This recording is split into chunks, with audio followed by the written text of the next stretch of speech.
పూర్వం కవుల మధ్య విపరీతమైనటువంటి స్పర్ధలు ఉండేవి.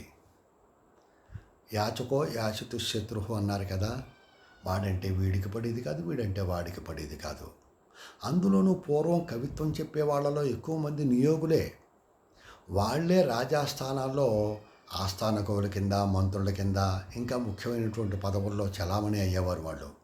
సామాన్య కవులకి రాజాశ్రయం లభించాలంటే దుర్భరంగా ఉండేది వీళ్ళ రాజకీయాల మూలాన. అందులోనూ వీళ్ళు వైదికపు కవుల్ని చులకనగా చూసేవారు.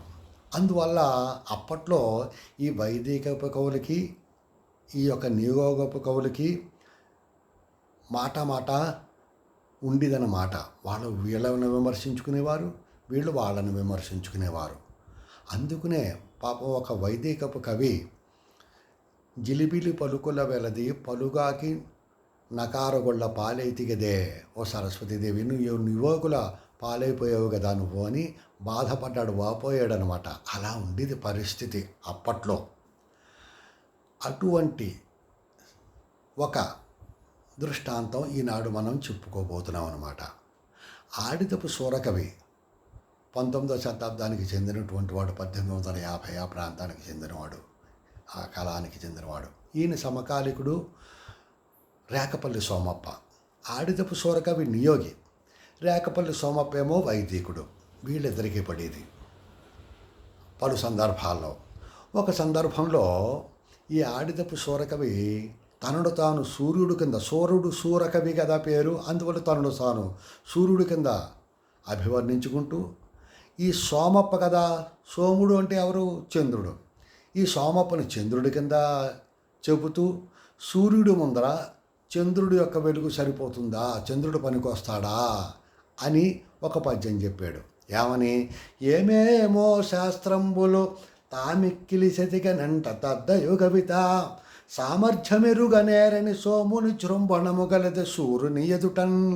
ఏవో 4 పద్యాలు చెప్పేసి, 4 శాస్త్రాలు చదివేసి మేము పండితులము, మేము కవులం అంటే ఈ సూర్యుడు ముందర చంద్రుడు వెలుగు సరిపోదు, చంద్రుడు సరిపోడరా బాబు అని సోమప్పని విమర్శిస్తూ ఒక పద్యం చెప్పేట.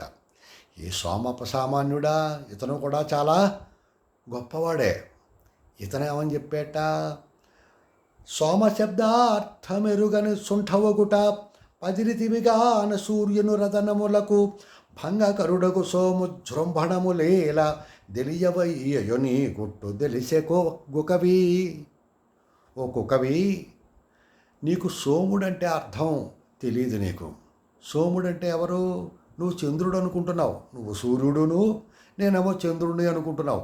కాదు, సోముడంటే అర్థం ఏంటంటే స ప్లస్ ఉమా సోమ, పార్వతీదేవితోటి కూడుకున్నటువంటి పరమేశ్వరుడే సోముడు. ఇంకొకటి చెప్పాలంటే, నువ్వు సూర్యుడు అంటున్నావు కదా, నువ్వు సూర్యుడు కింద వర్ణించుకుంటున్నావు. నువ్వు ఆ సూర్యుడు పళ్ళూడు పోవడానికి కారణం ఈ సోముడే.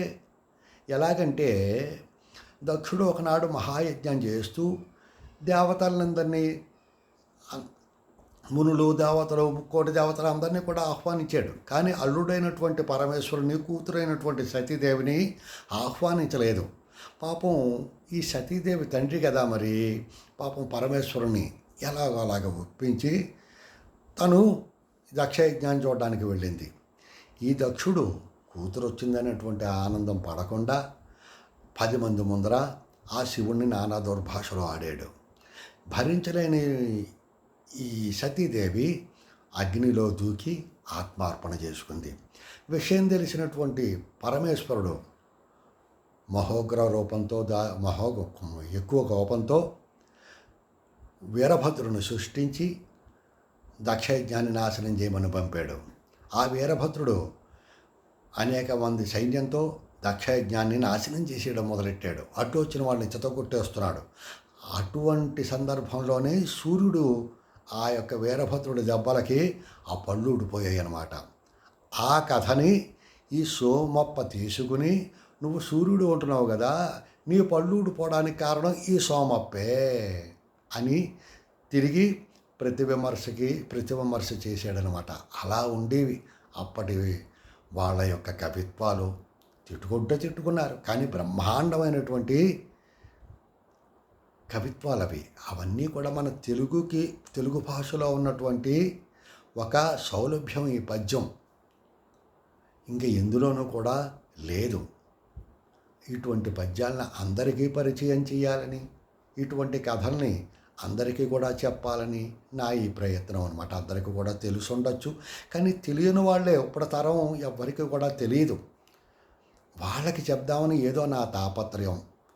వేమన శతకమని, సుమతి శతకమని, కుమారా శతకమని, కుమారి శతకమని అనేకమైనటువంటి శతకాలు, ఇంకా కవి చౌడపాని ఇలాంటి వాళ్ళు రాసినటువంటి పద్యాలు, మను చరిత్ర, వసు చరిత్ర, ఇవన్నీ కూడా మనం అనేక పద్యాలు అందందులో తీసుకోవచ్చు.